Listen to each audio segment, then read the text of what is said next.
Olá, eu sou o professor Regi Macedo e hoje vamos falar algo sobre as metodologias ativas, que são uma nova maneira de pensar o ensino tradicional.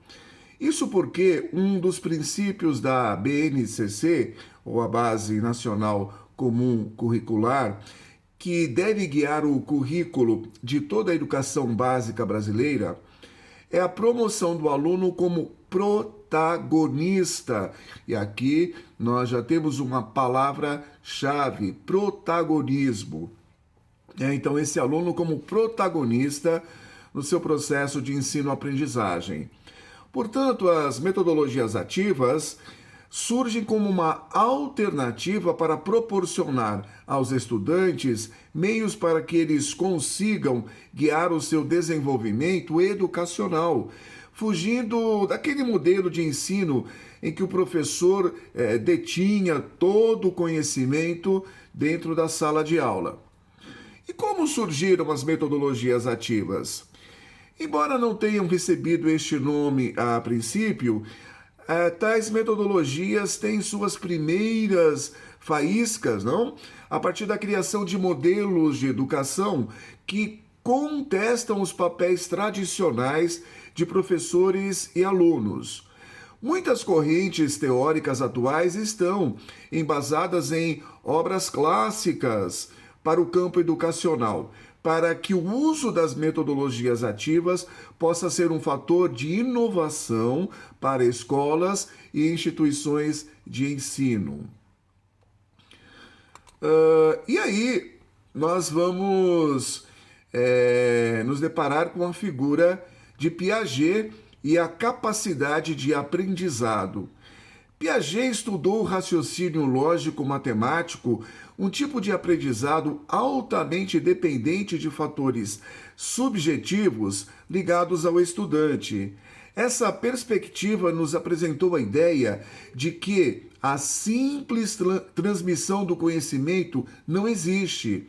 Há uma limitação na capacidade de cada ser humano em absorver conteúdos, assim como há temas de interesse diferentes para pessoas diferentes. Uma outra personagem extremamente importante, Vygotsky, né? E a base social. Para ele, o entendimento dos indivíduos tem base social. Isso quer dizer que nossas interações com as pessoas ao nosso redor é o que nos ajuda a compreender instrumentos e signos, ou seja, a entender o mundo e nos desenvolver cognitivamente. Vygotsky considera que a aprendizagem ocorre em dois níveis. O primeiro é o relacionado ao conteúdo real do aluno. O segundo ao conhecimento potencial, ou seja, o que ele é capaz de aprender a partir de conhecimentos de terceiros, como o professor. Com isso, o professor ensina baseado na capacidade e conhecimento do aluno. Ele é um incentivador de um processo contínuo de aprendizagem. A interação social, nesse caso, era o método ativo do autor, e o professor como um mediador. E aí, um nome extremamente importante para entender as metodologias ativas é o de John Dewey e a pedagogia nova. Ainda podemos citar como precedentes das metodologias ativas os métodos pedagógicos, como a pedagogia nova de John Dewey, que se inicia no século XIX e se estende até ali o século XX, 1930, por aí.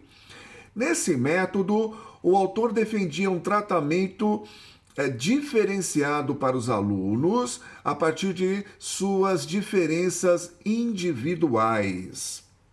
Para ele, era necessário levar em consideração os contextos dos alunos e suas realidades, e só então seria possível ensiná-los a aprender. O próprio conceito de aprender a aprender, veja, é importante destacar isto aqui, uma outra palavra ou palavras-chave, né? Aprender a aprender explicita a postura ativa desse método. Para Dewey, aprender seria uma capacidade inerente ao ser humano que deveria ser estimulada e incitada. O professor seria o responsável por direcionar esse aprendizado, permitindo que os indivíduos se adaptassem à realidade para então se inserirem nela. Para o Dewey, a vida e o aprendizado escolar andam lado a lado, e a educação deve ser uma forma de se manter em um processo de reconstrução da experiência. Com isso, percebemos que sua premissa de compreensão da realidade do aluno vai muito além da ambientação.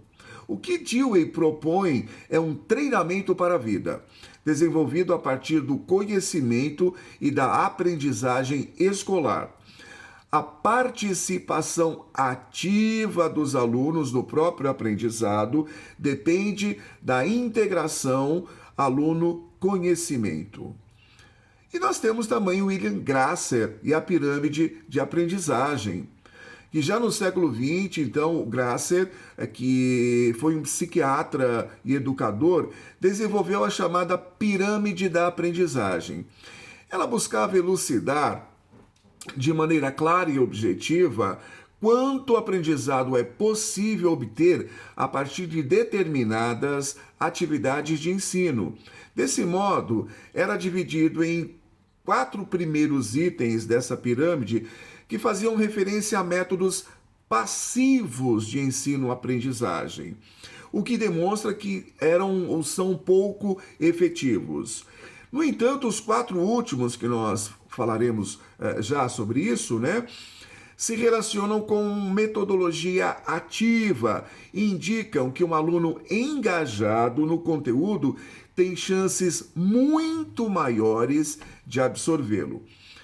As 4 primeiras passivas seriam um ato de ler, no qual o aluno aprende apenas 10%, 20% está em escutar, 30% em ver e 50% na associação entre ver e escutar.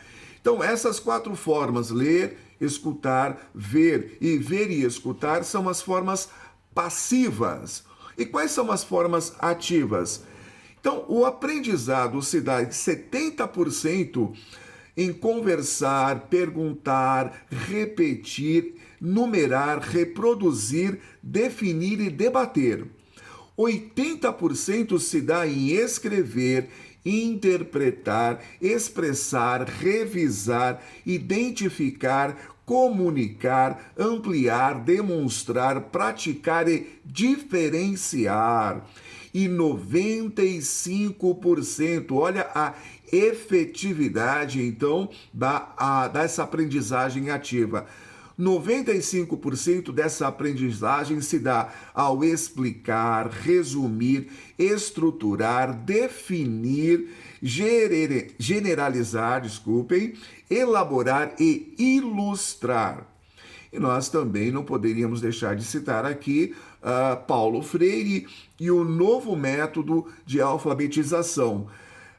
No Brasil, foi quem mais defendeu essa base de ensino e afirmou que a superação de desafios e a construção de novos conhecimentos a partir de experiências prévias são essenciais para promover o aprendizado. E qual é a relação entre metodologias ativas e a aprendizagem significativa? Então, após conhecermos algumas das teorias que embasam as metodologias ativas, é possível relacioná-lo à aprendizagem significativa pelo seu caráter contextual em relação a quem aprende. A teoria da aprendizagem significativa foi desenvolvida pelo pesquisador norte-americano David Pohl. Para ele, existem 2 tipos de aprendizagem: a mecânica, que é aquela que mais se opõe à significativa. Bom, então nas metodologias ativas, resumidamente, nós temos o professor como mediador do processo e o aluno no centro da aprendizagem, o aluno protagonista, gerando então autonomia, a proposta dos trabalhos em grupo, né? O engajamento e a cooperação, a reflexão e a aprendizagem baseada em problemas. E no nosso próximo encontro, então, falaremos sobre algumas possibilidades, né, e estratégias dentro dessas metodologias ativas. Espero vocês no nosso próximo encontro. Um grande abraço e não se esqueça de deixar o seu like, de compartilhar e também de dar sugestões do nosso canal. Até uma próxima!